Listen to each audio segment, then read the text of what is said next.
Let's suppose that we have an n by n matrix and we are wondering if we can diagonalize this matrix. Then what we need to do is we compute the characteristic polynomial, which is p of lambda equal to the determinant of a minus lambda I, and then we find the roots of this polynomial. And let's suppose that we have some roots. These are the complex and real roots. These are called the eigenvalues. The roots of these polynomials are the eigenvalues of the matrix. We consider the matrix A minus lambda 1 the identity, and here A minus lambda k the identity. And then we will consider the null of these matrices. And then we find a basis for this. Let's suppose that here we have B1, 1, and B1, let's say L sub 1.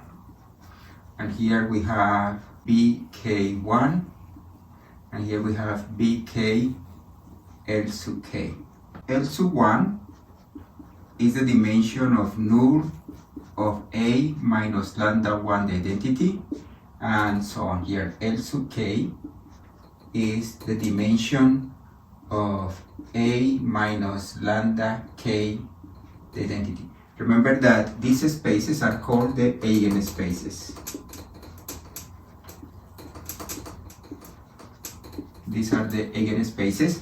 And then what we have is that if the sum of these dimensions, if L1 plus Lk is equal to n, the dimension of the matrix, then we can diagonalize the matrix. Otherwise, we cannot diagonalize the matrix. Then that's the theorem. And in the case that this sum is equal to n, then what we can do is we can consider P equal to the matrix with these columns. B1, 1, B1, L sub 1, and then you write the next one and the next one until you get to this, which is BK1, BK, L sub k, and then here, since this is true, this would be an n by n matrix. And something that we can check is that this matrix has an inverse, and then the diagonalizing happens like this. We have that the matrix A is just P times D times P inverse, where D is the matrix lambda 1, and then you write lambda 1. How many times you write lambda 1? L sub 1 times, but this is L sub 1, the dimension of this eigenspace associated with lambda 1, and then you keep going, and here you write lambda k, and how many times you write this? You write L sub k times, and then this is a diagonal matrix, and then we can check that A is equal to P times D times P inverse. Let's see if we can diagonalize this matrix. The first step is to compute the characteristic polynomial, which is just the determinant of A minus lambda I. In this case, is the determinant of the matrix 4 minus lambda, 6, negative 10, negative 2, negative 4 minus lambda, 10, negative 1, negative 3, 7 minus lambda. And this is equal to 4 minus lambda times the determinant of this matrix, negative 4 minus lambda, 10, negative 3, 7 minus lambda, minus 6 times the determinant of this matrix, negative 2, 10, negative 1, 7 minus lambda, plus negative 10 times the determinant of this matrix, which is negative 2, negative 4 minus lambda, negative 1, negative 3.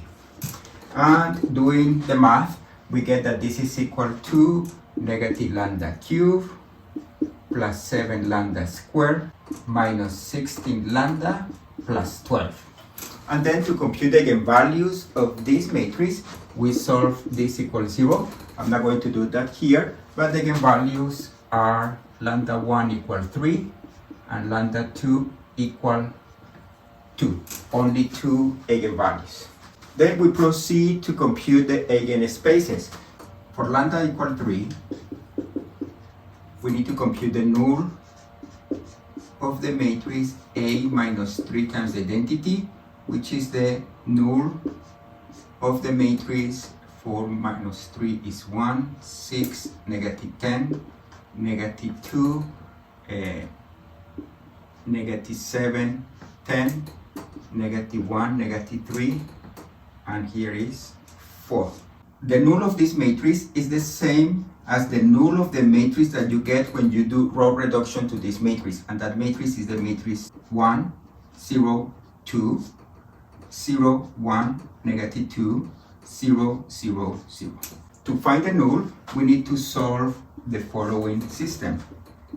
x1 plus 2 x3 equals 0, x2 minus 2 x3 equals 0, and notice that here x3 is free and x1 and x2 are basic. Then to find a basis for the null, we write in parametric vector form.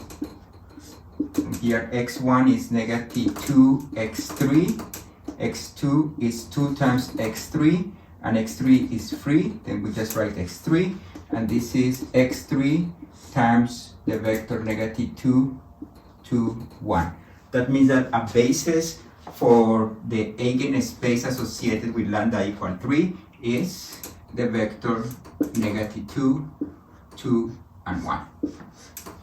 For lambda equal 2, we need to compute a basis for the null of the matrix A minus 2 times the identity. Then we get the matrix 2, 6, negative 10, negative 2, negative 4 minus 2 is negative 6, 10, negative 1, negative 3, 7 minus 2 is 5, and this null is the same as the null of the matrix that you get when you do row reduction, but that in this case all these vectors are multiple of each other. Then it's easy to see that in this case you get, when you do row reduction, you get the matrix 1, 3, negative 5, 0, 0, 0, 0, 0, 0.